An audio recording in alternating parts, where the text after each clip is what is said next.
We all believe in ourselves. Even those of us who struggle with imposter syndrome, and most of us do from time to time, we feel that it's important to believe in ourselves. And this is an overconfidence bias. It's not necessarily always on purpose. In fact, most of the time, it's probably not on purpose that we portray a sense of confidence that we don't really have a good reason or good evidence to explain why we're portraying that confidence. But it's a little bit tricky because people who have confidence and people who fake confidence often look quite similar.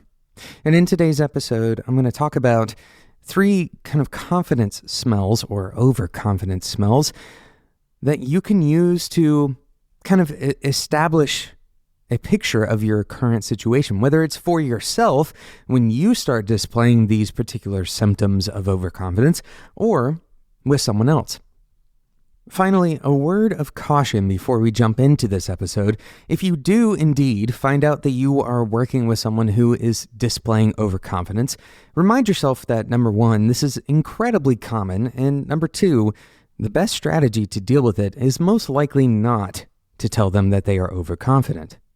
Unless you have established a clear relationship where you can provide that kind of negative feedback with this person, explaining to someone that they are overconfident is perhaps one of the most difficult things you'll do in your career, in your interpersonal relationships, in your career with your coworkers, because more times than not, our overconfidence is difficult to diagnose in ourselves. It's difficult to see that we're being overconfident. And this kind of unwelcome criticism, especially when you don't already have kind of suspect that it's true, is likely to be rejected right out of the gate. So let's talk about 3 smells of overconfidence. My name is Jonathan Cottrell, and you're listening to Developer T. And my goal on this show is to help driven developers like you connect to your career purpose and do better work so you can have a positive influence on the people around you. And before we dive in any further into these smells of overconfidence, I want to talk about today's awesome sponsor, DigitalOcean. DigitalOcean provides scalable compute services, flexible configuration size for any application, and industry-leading price-to-performance ratios. You'll get pricing that is consistent across all of your regions at any usage volume.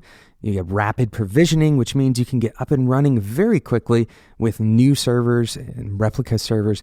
You'll get monitoring included. By the way, this is something that you usually have to add on and configure yourself, but monitoring and alerting are both included with DigitalOcean. And finally, and perhaps most importantly and excitingly, you're going to get $100 worth of free credit just for being a Developer T listener. Head over to do.co/T. That's do.co/TEA to get that $100 worth of credit. Thank you again to DigitalOcean for sponsoring today's episode of Developer T. So let's talk about these 3 smells of overconfidence. Very simple things, very simple smells that you can identify in others and in yourself. Now, of course, we're using the word smell. In case you're not familiar with this, I encourage you to go and Google code smells. This is kind of a heuristic. It's not an absolute truth. If you see these things, it doesn't mean for sure that you're experiencing somebody with overconfidence, although basically everyone will have the experience of overconfidence at some point. But these are more like heuristics. They're signs that could be one thing or another. Very often, they have to do with overconfidence. The first smell, the first overconfidence smell, wherever there is absolute certainty about almost anything. Whenever someone is portraying the sense that they are 100% convinced of whatever a particular opinion is. Now, this seems obvious, but we do this quite a lot. This happens in particular when we get into arguments. When we have to take one side or the other, we very often portray that we're fully bought in to our side of the argument. We wrongly think maybe that this is going to help us win the argument, but very often it actually does the opposite. It drives the other person to back further away into their corner of the ring. Being absolutely certain of really almost anything is a near impossibility. There's almost always a variable that you're not considering. If you shift the context of a given opinion into a different context, then perhaps things have changed once again. We often hear this kind of language when we're talking about code. There's a lot of kind of should language, right? The language where code should be one way or another way. And we're probably even guilty of this on Developer T, explaining how code should be. This kind of absolutism is really damaging when you're trying to find an optimal solution, when you're trying to be a flexible coworker, when you're trying to be a flexible worker in general. And a good developer understands that everything has to be taken within its own context. And so whenever you see somebody or you yourself catch yourself with language that portrays that you're absolutely certain about a given opinion, then you're probably being overconfident. Okay, the second smell, when there is a culture of do-it-yourselfism. Perhaps the most profound thing that I've learned in my career thus far is that if I rely on myself, if I always rely on my own intuition, on my gut, on my experiences, my opinions, my perceptions, if I rely only on myself, then I'm short-sighting myself. I am kind of giving myself a bad setup, a bad basis to work from. This isn't because my opinion is invalid.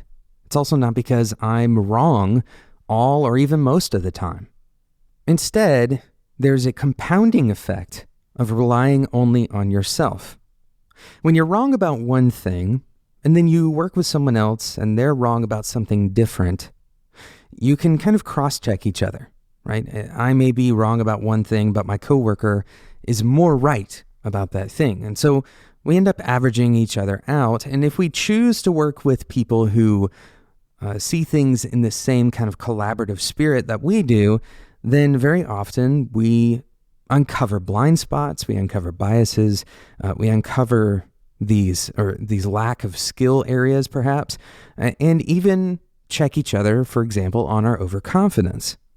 But if I only work in a silo, in an echo chamber, even if I just work with people that are a lot like me or that defer to me, they always agree with me, they always give me the floor. If I work in a situation where I make all of the decisions without any checks, then being wrong about one thing and thinking that I'm right about it, and then being wrong about the next thing and thinking that I'm right about it, this is going to continue compounding because I'll create a whole kind of chain of decisions where I was wrong at multiple locations rather than making mistakes along the way and improving. So the basis for forming new beliefs, if that basis itself is already flawed, and those new beliefs are also wrong, they're also flawed, then the new basis becomes even more flawed. So we kind of breed problems in this scenario. And so it's very important when you have somebody who is rejecting external input. For example, if they say that, oh, well, all of those business books on the wall, all of those researchers, they all say different things, so it's all just opinions anyway, right? This blanket minimizing or rejection of external input, external experience, external research. If you see somebody doing this kind of rejection, then it's very likely that they are confident and perhaps overconfident in their own opinions. And they are probably following something that is, at the very least, underrepresentative of a larger group, a larger collaborative group, and at the very worst, a breeding ground for more flaws. So watch out for cultures of do-it-yourselfism, where you think that everything that comes in from the outside is bad, whether that's opinions or tooling or processes, whatever it is. Another version of this is the not invented here syndrome. Sometimes the not invented here syndrome is not necessarily related to overconfidence as much as it is related to fear. So watch for this rejection, this culture of rejection to the external, especially if it's uniform, if the immediate response to anything incoming is either negative or at best neutral and then moves towards negative. All right, the third smell, when nothing sounds like a surprise. This one's a little bit more nuanced, but we've all had these kinds of conversations with other people where we're talking about some kind of subject. Let's say we're talking about some kind of research, even research that we did, the person that's presenting this, and the other person presents as if they know everything that this person is saying. They almost automatically say, right, of course, yes, I knew that. And the feeling that you get as the person sending this message to the other person is that this person has seen it all, that they've done it all. They're so experienced that there's nothing new that I can bring to them that they haven't seen before. Now, this is almost certainly not true, and at some point you will see this person experience something that they've never experienced before, hear about something they've never heard before, and still avoid expressing any kind of surprise. Whatever the underlying mechanism is for this, that tells us that it's going to make us come across as, more confident or more trustworthy, very often this does the opposite. Very often it makes you look like a know-it-all or someone who doesn't really, you don't really want to tell that kind of person a story. The opposite of this response is to listen intently and learn something new in every conversation. Context shift and asking questions and learning more about this new situation is a much more open way to respond. So it's very important that we think about these things when we go about our day-to-day work. Now, it's not just that we shouldn't be overconfident. Of course, this creates negative scenarios in many ways, but it can also be very frustrating to work with an overconfident person. Overconfidence tends to create situations where people are closed off. They don't really want to hear any new opinions. Very often, it's hard to work with these kinds of people because if you have a differing opinion, then that opinion is very likely going to be, not accepted very well. And ultimately, the opposite of what that overconfident person desires ends up happening. They end up being ostracized and moved to the edge so that people don't have to try to convince them of their opinion. So I encourage you to always cultivate confident humility. Always be looking for opportunities to ask questions, to be inquisitive, to be curious about what your coworkers think, and then also recognizing that the things that you see are not the whole picture, that there's always new perceptions, always new ways of thinking, and that the gateway to those new ways of thinking is interacting with the people around you. Thank you so much for listening to today's episode of Developer Tea. Thank you again to DigitalOcean for sponsoring today's episode. You can get $100 worth of credit on DigitalOcean by heading over to do.co/TEA. That's do.co/T. Get started today. Thank you again for listening. If you enjoyed today's episode and you don't want to miss out on future episodes like this one, I encourage you to subscribe in whatever podcasting app you're currently listening to this episode with. Thanks so much for listening, and until next time, enjoy your tea.